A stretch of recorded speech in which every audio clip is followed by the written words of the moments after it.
आणि अशा प्रकारे आपली ही पावभाजी बनवून तयार झाली आहे। मी आता ही पावभाजी खाऊन टेस्ट करून तुम्हाला दाखवते।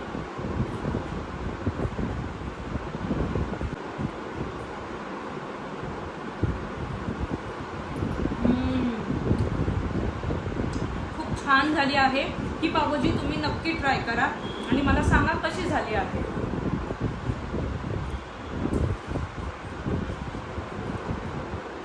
हॅलो, नमस्कार। स्वागत आहे तुमचं आमच्या मराठी यूट्यूब चॅनलवर, ज्याचं नाव आहे मराठी व्लॉगवाले श्रद्धा आणि प्रकाश। तर आज आपण बनवली आहे मस्त गरमागरम चविष्ट आणि चटकदार पावभाजी। तर इथे ना सर्वप्रथम मी कढई गरम करून घेतली आणि त्यामध्ये मग 5 ते 6 चमचे तूप टाकून घेतलं आहे। तूप टाकून केलेल्या पावभाजीला खूप छान असा स्वाद येतो। तर तुम्ही ही अशा पद्धतीची पावभाजी एकदा नक्की ट्राय करून बघा। तसेच मी ही पावभाजी जरा वेगळ्या पद्धतीने बनवलेली आहे, त्यामुळे रेसिपी शेवटपर्यंत नक्की बघा। आता तेल गरम झालं की ह्यामध्ये आपण 1 चमचा जिरा टाकायचा आहे। जिरं चांगलं तडतडलं की मग ह्यात पाव चमचा हळद, अर्धा चमचा हिंग टाकून घ्यायचा। त्यानंतर ह्यात कापलेल्या भाज्या टाकायच्या आहेत। भाज्यांमध्ये मी 3 मध्यम आकाराचे बटाटे स्वच्छ धुवून सोलून त्याचे मोठमोठे काप केले। 2 कप ओले मटार घेतले। त्यानंतर 3 कप फ्लॉवरचे तुकडे स्वच्छ धुवून सोलून घेतले। त्यानंतर सगळ्यात शेवटी 1 मोठा गाजर स्वच्छ धुवून सोलून त्याचे उभे काप करून घेतले।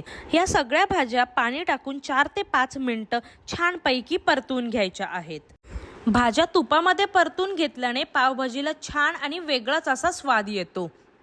आता ह्यामध्ये मी अजून थोडं पाणी टाकून ह्या भाज्या अजून 2 मिनिटांसाठी छान व्यवस्थित परतून घेत आहे। भाज्या सगळ्या छानपैकी परतून झाल्या आहेत। आता ह्या भाज्या एका टोपामध्ये काढून कुकरमध्ये आवश्यकतेनुसार पाणी टाकून 3 ते 4 शिट्या करून घ्यायच्या आहेत। भाज्यांना फोडणी दिल्याने छान वेगळीच चव लागते।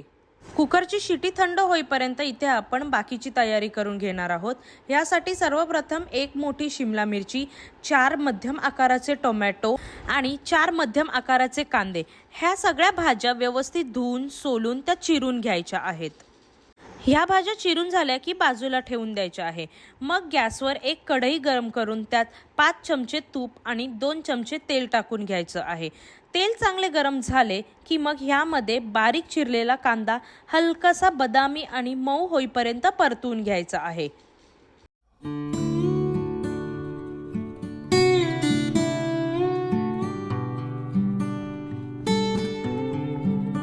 आणि इथे आपला कांदा छान असा सोनेरी आणि गुलाबी रंगाचा झालेला आहे। त्यानंतर आता ह्यामध्ये बारीक कापलेला टोमॅटो घालून तो देखील छानपैकी मऊ होईपर्यंत परतून घ्यायचा आहे। टोमॅटो लवकर मऊ होण्यासाठी इथे आपण मीठ टाकून घेतलं आहे। मीठ टाकल्याने टोमॅटो लवकर मऊ होण्यास मदत होते। टोमॅटोचा गाळ व्हायला हवा आणि टोमॅटोला जेव्हा तेल सुटेल तेव्हा समजायचं की आपले टोमॅटो व्यवस्थित प्रकारे शिजले गेले आहेत। आता ह्यामध्ये बारीक कापलेली शिमला मिरची घालून ती देखील व्यवस्थित परतवून घ्यायची आहे। शिमला मिरचीचा फक्त कच्चेपणा जाईपर्यंतच ती परतवून घ्यायची आहे, त्याचा फार असा गाळ करून घ्यायचा नाही।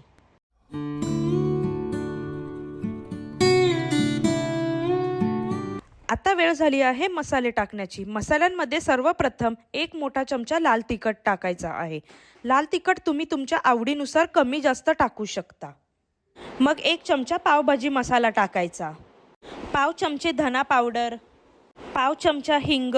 त्यानंतर आता मी अद्रक लसूणची पेस्ट तयार केली। ह्यासाठी 1 इंच अद्रक आणि 1 गड्डा लसणाचा वापर केलेला आहे।